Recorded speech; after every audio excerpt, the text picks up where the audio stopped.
ఈ సమస్త భూమండలంలో ఉన్న సమస్త దేశాల వాళ్ళు ఈ జాతి వంక చూసి దేనికి నమస్కారం చేస్తారో తెలుసా?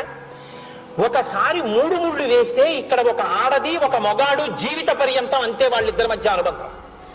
ఒక పురుషుడు వేరొక స్త్రీ వైపుకి వెళ్ళడు, ఒక స్త్రీ ఇంకొక పురుషుడిని వాంఛించరు. వాళ్ళంతే. వాళ్ళ వివాహ సంబంధం అంటే, వైవాహిక సంబంధం అంటే అంత గొప్పగా ఉంటుందని ఆ పవిత్రతకి రెండు చేతులు ఎత్తి నమస్కరించాయి. నా కూతురు వివాహం చేస్తుంటే ఆ మంత్రభాగాన్ని చూసి అర్థం చేసుకుని పొంగిపోవడానికి ఫ్రెంచ్ దేశస్తులు ఇద్దరు దంపతులు ప్రత్యేకంగా అనుమతి తీసుకుని వచ్చి వీడియో తీసుకున్నారు. మంత్రభాగం అంతా హరిప్రసాద్ గారు ఉన్నారు. వాళ్ళు బొట్టు పెట్టుకుని నన్ను వచ్చి ప్రార్థించారు. మేము మురిసిపోతున్నాం ఈ సంస్కృతి చూసి, మేము అక్షతలు వేసి ఆశీర్వదించమా మీ అమ్మాయిని అల్లుడిని అని అడిగారు. అది ఈ జాతి సంస్కారం అంటే. దానికి మనం వారసులు. మీరు ఉద్ధరించుకున్న గౌతముడి గొప్పతనం చూడండి, పాపం కడుక్కున్న అహల్య గొప్పతనం చూడండి. అంతేకాని అహల్య తప్పు చేసిందని తీర్పులు చెప్పకండి.